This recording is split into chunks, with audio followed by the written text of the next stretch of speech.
second of our matriarchs, Rivka, came from a family that one would hardly imagine as being a family from which somebody like her could possibly emerge. Now, before I tell you about her family, I want to tell you why I'm even talking about it. So many people think of themselves as defined by, or crippled by, or at best choked by their early experiences. It's hard to picture somebody coming from a harder place than Rivka. Okay, what kind of a family did she have? Her father, her brother, who were they? They were the men in her life. Lavan was called that, which literally means the white one. It's a funny name. The Zohar tells us that this is because there was no redeeming feature there. He was like a blank screen with nothing written on it. There was no story, no narrative that you could say, but he had a fine moment. He was devoted to self. His son, Betuel, Rivka's brother, his name, Betuel, is related to the Hebrew word Betulah, which means a virgin. Why was he called that?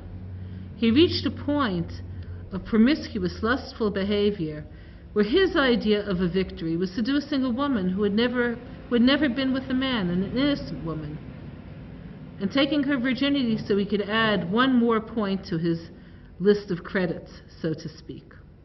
How do we know she was different? So the first thing that we know about her is that Eliezer, Avram's servant, asked God for help in finding a wife for Yitzchak, Avram's son. We're going to speak about that, but not this moment. But what do we know about her in response to this request? We know that she lived up to it. Her kindness was unsurpassed. Here she was, a young girl at the well. A grown man comes with servants. So there's men, camels, and he asks her for a drink. Now, if that was me, I know exactly how I would have responded. I would have figured, well, if he's asked me for a drink, there must be some problem, and I would have offered him my pitcher.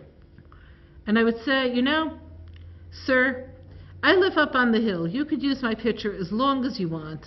Just leave it in front of that house when you're done. I'm not a terrible person, but I'm not Rivka. She took it a step further.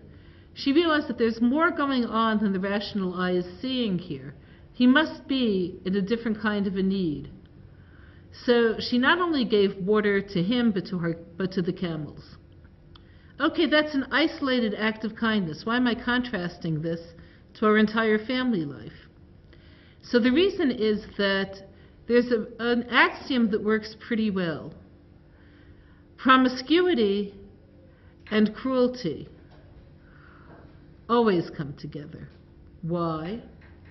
Because the kind of promiscuity that we say was typified by Betuel, and the kind of dishonesty and exploitation that was typified by Lavan, are based on one premise.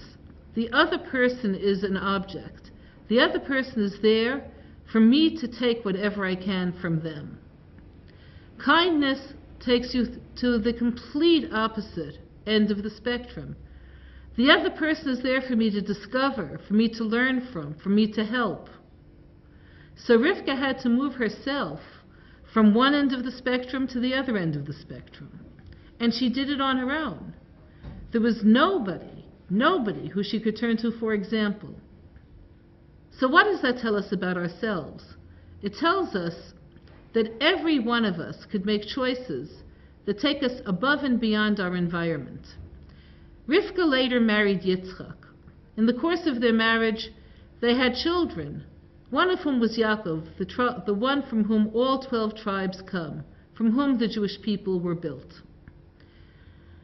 This could only be achieved not only from having a father who was a tzaddik such as Yitzchak, who grew up where Avraham was his teacher, but from having a mother like Rivka, who knows how to find good in the midst of evil. And in fact, this is what the world was created for. Hashem moved from his place of unknowable infinity and goodness to creating this world so we can contend with its darkness and find goodness where there is no goodness, especially within ourselves. We could be like Rivka.